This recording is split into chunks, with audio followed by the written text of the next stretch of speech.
I'm really excited to bring this topic to you in particular because it is about nonprofit leadership. Ooh, good. So, as you know, I've been working at the Global Fund for Women for 6.5 years now, and was most recently the director of a sub-team. So I had a team of 7 people that I was in charge of the strategy and all the management of those team members, and it was a really wonderful and powerful role to be in, and powerful in the good sense. And I have just shifted to a completely different role where I'm not managing a team. I'm not managing anyone, and I've gone down to 3 days a week, so I'm at just shy of 70% time. And I've freed up 2 days a week for a thriving coaching practice. So, Wow, congratulations. thanks. Yeah, I'm really excited about it. And I am questioning, how do I make sure that this transition into a new role is still leadership, even because I think I've conceived of leadership in terms of management and taking care of my team, and now I'm in a position where that's not my job at all, and I don't want it to feel like I've just taken a step back down the organizational ladder and just an individual contributor in that way. I still want to be a leader. I want to act like a leader. I want to be producing work that's as valuable as a leader, somebody who's been at the organization for so long. And I'm nervous that I won't manifest that. So I want to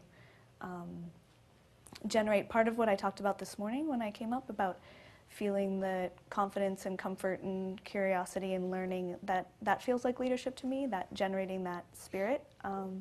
So that's part of it, but also how do I, maybe more tangible ways of how do I stay in a leadership role when I'm not a manager. Right. Oh, this will be fun.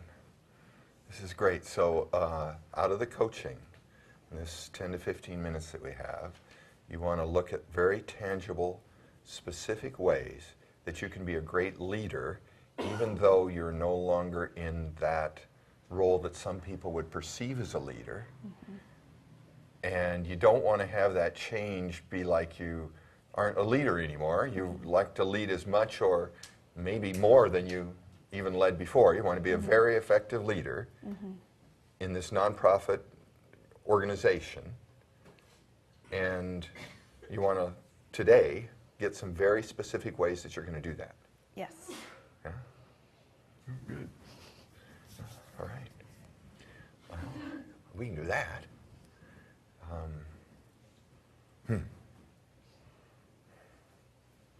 How many, just for fun? 10. All right. At least. Ooh, oh, good. Ooh, I love that. So at least 10, and these will be written down by whoever was your coach, Pete. Pete's writing these.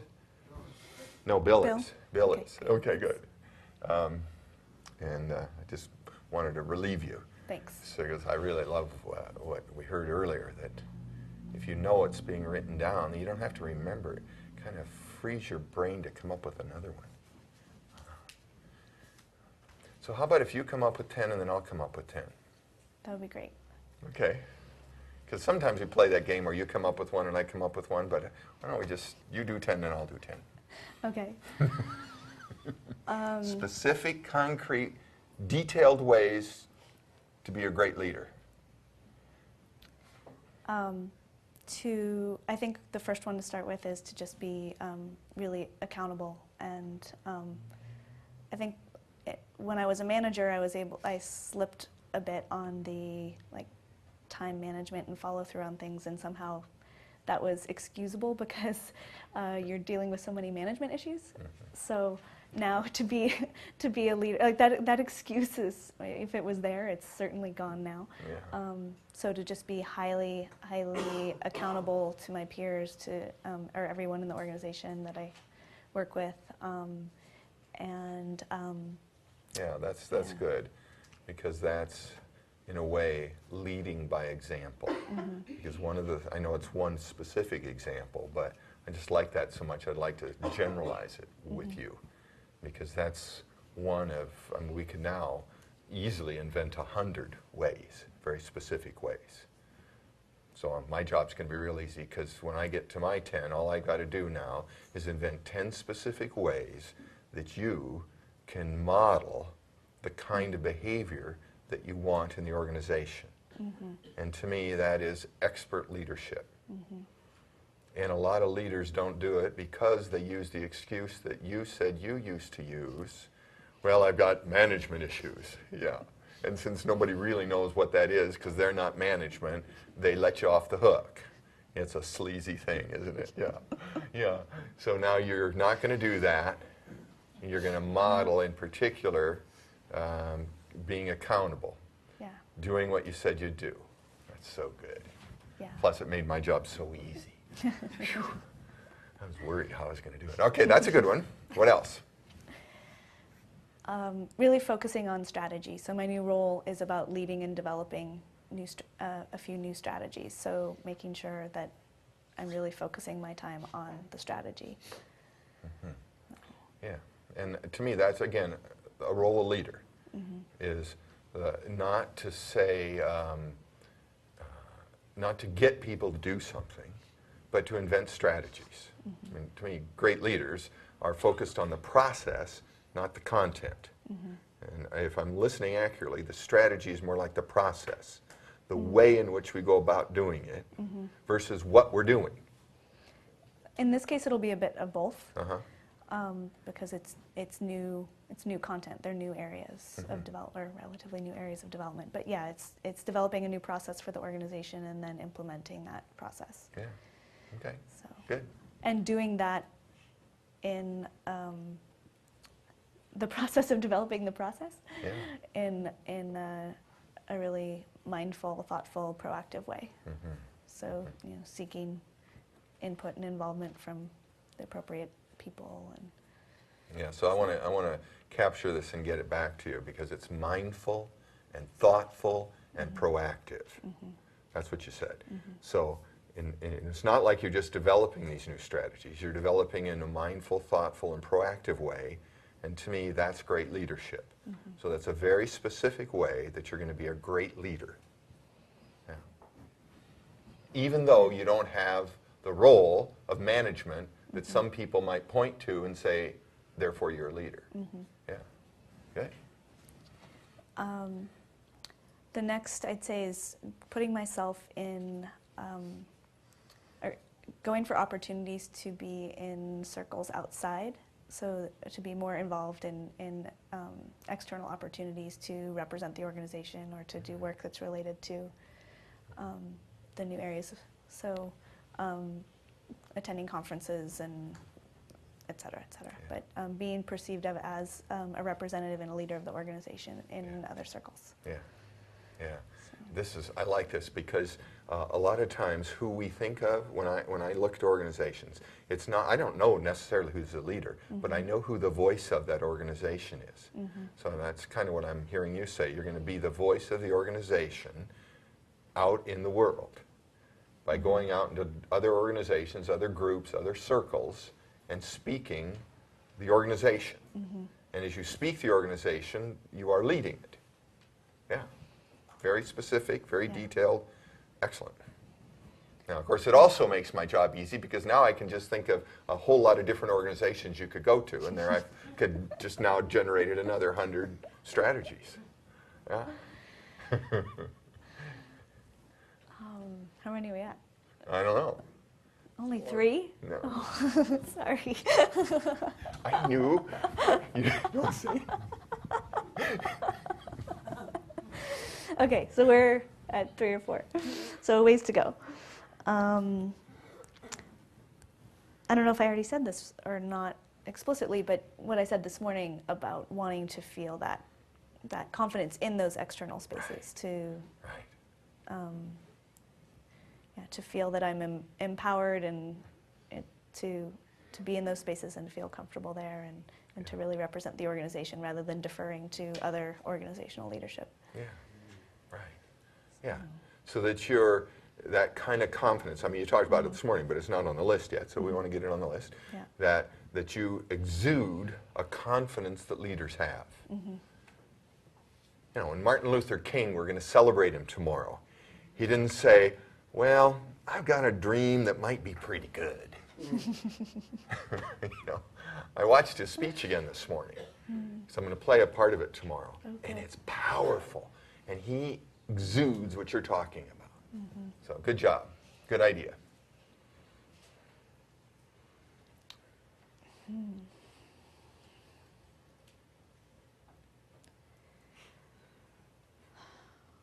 Well, this goes with accountability, but just improving my time management skills to feel, maybe that's an underlying goal that's needed for all the ones I've already said, but. Well, let's focus on that for a minute, because I think it's a leadership skill that often gets overlooked by leaders. So one of the things you want to do is be an even better leader than you were, or at least as good. You want to be certainly retain all your leadership. And so I think this is, again, a place where you know that you could improve.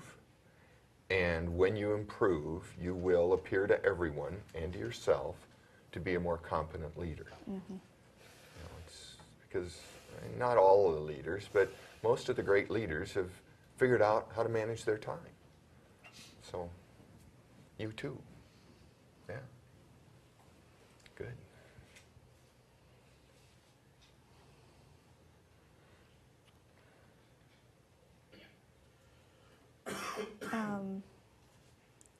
I guess I feel like I'm coming up with more ideas, but maybe what would be more useful for me now, because I feel like what I've put out there so far is really important to do, and I'm afraid of just generating a bigger list that then maybe I'd rather change course right now and say, okay, so there are these, what are we, 5 or 6 goals right now, and what are some techniques to actually make progress on them?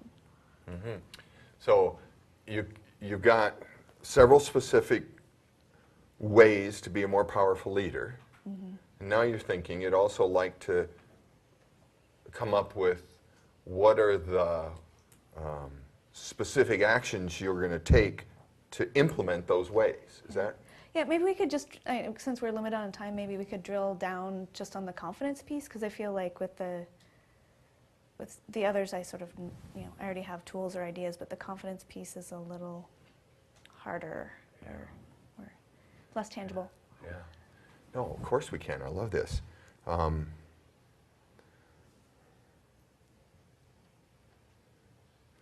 I'm thinking about is, so there is this, you wanted specific techniques, you've got several, but then there's this one which you really are committed to. You spoke about it in front of the room, you've spoken about it again, which is exuding and being confident, right? And so now you want to spend just a few minutes looking at what you could do specifically to be confident, right? Yeah, Yeah. to take that space. Because I feel like when I was in the management role, I actually built a really strong facilitation skills, and I was very comfortable at the front of the room with my team or the whole organization. But now that I'm putting myself out in other spaces that aren't the people that I know in the organization that I really know, and it's different, and my confidence is a lot different. I've actually just become a facilitator for the Awakening the Dreamer, and I'm feeling like just smaller and shyer in those spaces than I want to be, and I signed up for that to really take charge of a room and create change in all sorts of ways, and I feel like I've taken a step backwards on that piece, and I don't want to. So what can we do in our remaining few minutes to take us 2 steps forward? Yeah. Well, we could do, there's 100 answers, and I got one I'd like to experiment with. And it is to take the posture of leader. Because just a moment ago you said, well, I just kind of feel small, and you did that. You kind of took the posture of non-leadership. So I believe that their attitude is expressed physically as well as emotionally. So just as an experiment, one of many ways that you could develop that being is to put your body, have your posture be leadership.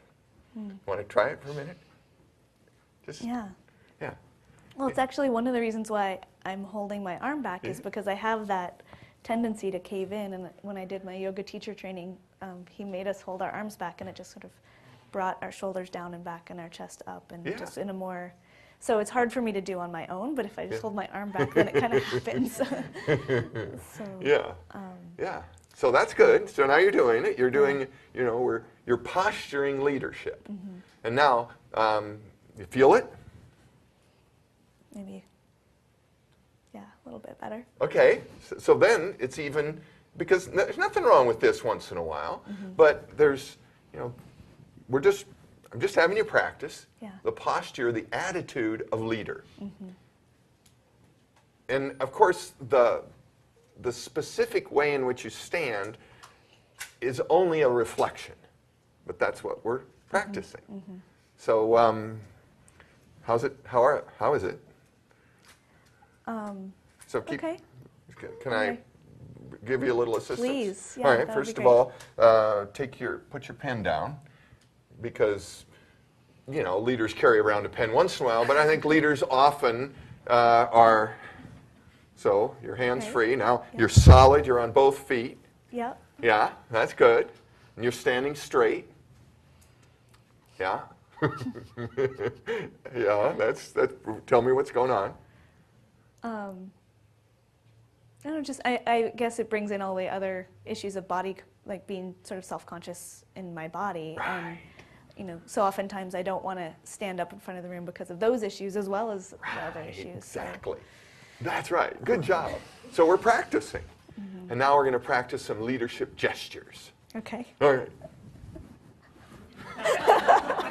Okay.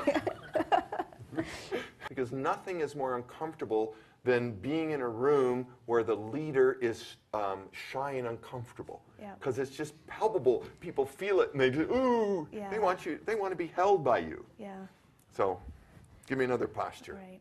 I just had a bit of an insight when you were talking that whenever I'm facilitating a meeting, I am always taking notes, and it's a crutch.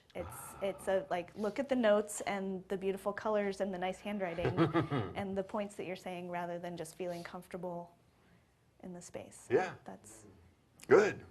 So take a. Here, we'll use What do these. you- We'll use these people. All Just. right. All right. oh my God, there's a whole room of people. Yeah, that wasn't quite right. That wasn't quite it, but we'll try it again.